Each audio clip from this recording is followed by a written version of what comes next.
तो अभी हाल ही के कुछ दिनों पहले केरल की साइलेंट वैली में कुछ लोगों ने एक माँ हथिनी को अनानास में बम रखकर खिला दिया था, जिसके कारण वह अनानास उसके मुंह में फट गया। जबड़े टूटने से वो माँ हथिनी दर्द और भूख के कारण 10-15 दिनों तक तड़पती रही। दर्द बढ़ जाने के कारण वह 3 दिनों तक केरल की साइलेंट वैली की मलयार नदी में खड़ी रही, ताकि जो दुख जो दर्द उन इंसान रूपी हैवानों ने उसे दिया वह थोड़ा कम हो जाए। लेकिन ये सख्त जान जीव माँ हथिनी जिंदगी की लड़ाई हार गई।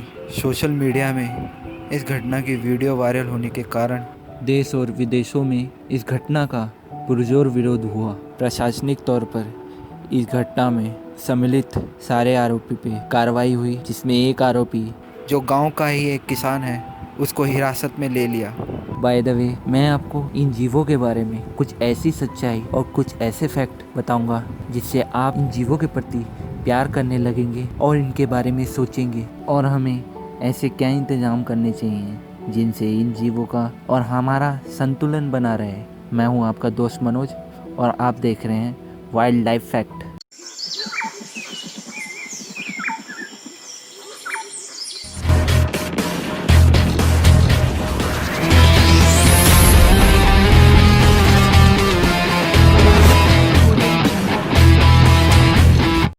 हाथी यह जमीन पे विचरने वाले दुनिया के सबसे बड़े स्तनधारी जीव हैं। साइंटिफिक तौर पे कहें तो ये एलिफेंटिडी परिवार के प्रोबोसिडियन जीव हैं। यह हाथी मूल रूप से अफ्रीका और एशिया में पाए जाते हैं। आज के युग में इन हाथियों की सिर्फ 2 ही प्रजातियां पाई जाती हैं, जिनको हम लॉक्सोडांटा और एलिफस के नाम से जानते हैं। लॉक्सोडांटा को हम अफ्रीकन या बुश एलिफेंट कहते हैं, वहीं एलिफस को हम एशियाई हाथी और भारतीय हाथी कहते हैं। वहीं इनकी तीसरी प्रजाति, जिनको हम मैमथ के रूप में जानते हैं, आज से 5 लाख साल पहले अस्तित्व में आई थी, जो कि 2.5 से 3 हज़ार साल ईसा पूर्व में विलुप्त हो गई है।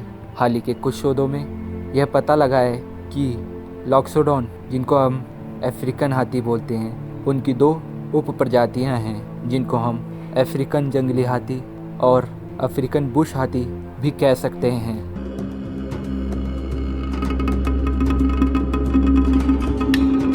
अफ्रीकन हाथी की तुलना में एशियाई हाथियों का कद थोड़ा छोटा होता है। इनका कद 2 से 2.5 मीटर तक हो सकता है।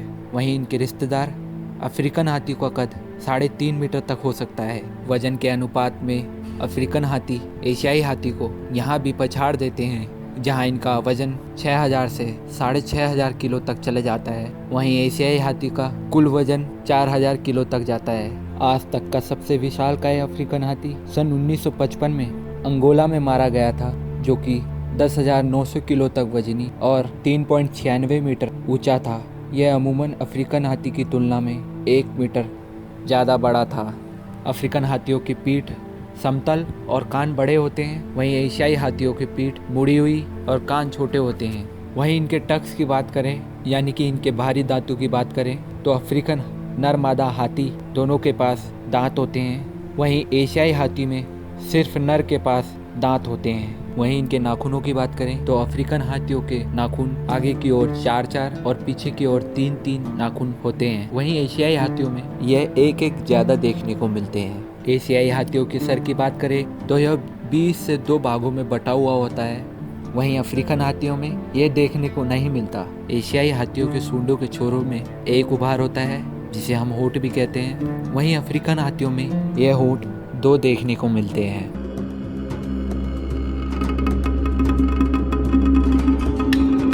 दोस्तों, आपको पता है कि हाथी की सूंड एक डॉग की सूंघने की शक्ति से तेज होती है।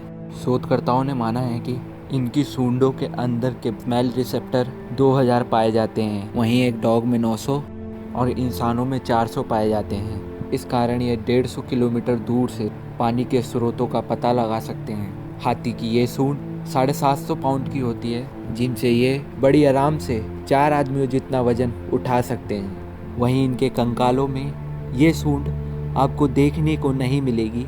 ये सिर्फ ऊपरी होंठों और नाक का मिला जुला एक रूप है, जिसे हम सूंड कहते हैं। कहा जाए तो ये हाथियों का सबसे संवेदनशील हथियार है। हाथी की सूंड में 40,000 से ज़्यादा मांसपेशियाँ होती हैं, वहीं इंसानों में यह मांसपेशियाँ 650 तक होती है, जिस कारण एक नवजात हाथी के बच्चे को अपनी सूंड को काम में लाने में 3 साल से ज़्यादा का वक्त लग जाता है। इतना बड़ा शरीर होने के कारण इनके शरीर में गर्मी बढ़ जाती है।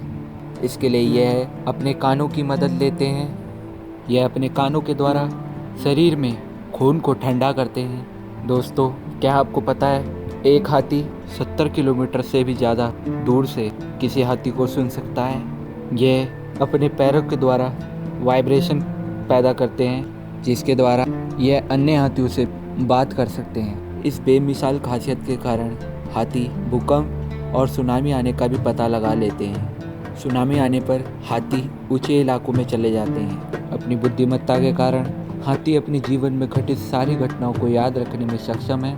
ये इतने बुद्धिमान होते हैं कि इस जंगलों की सारी पगडंडियों को याद रखते हैं। हाथी भावनाओं को भी प्रकट कर सकते हैं। जंगल में अगर कहीं किसी हाथी की मृत्यु होती है तो उस हाथी दल के सारे हाथी मरे हुए हाथी के इर्द गिर्द घेरा बना के शोक मनाते हैं, जिस कारण ये भावनात्मक रूप से भी जुड़े हैं।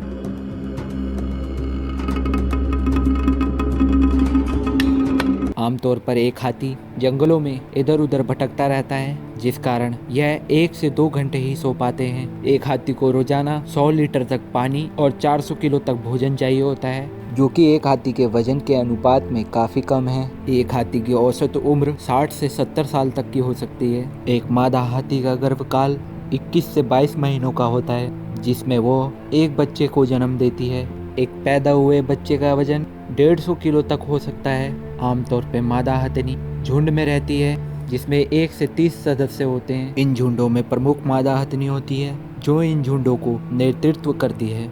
वहीं एक नर हाथी अकेले रहना पसंद करता है। मादा हथनी का आकार नर हाथी से थोड़ा छोटा होता है, वहीं वजन में ये नर हाथियों से थोड़ी छोटी होती हैं। दोस्तों, आपको पता है दुनिया में लगभग 100 हाथी अपने हाथी दांतों के लिए मारे जाते हैं।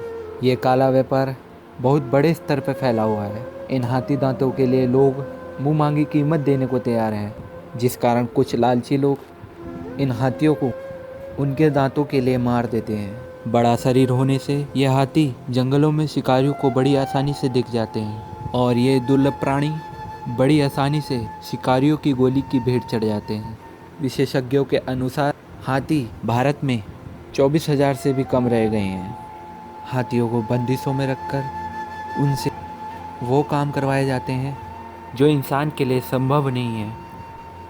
आज भी 2,500 से ज़्यादा हाथियों को गुलाम बनाकर रखा जाता है।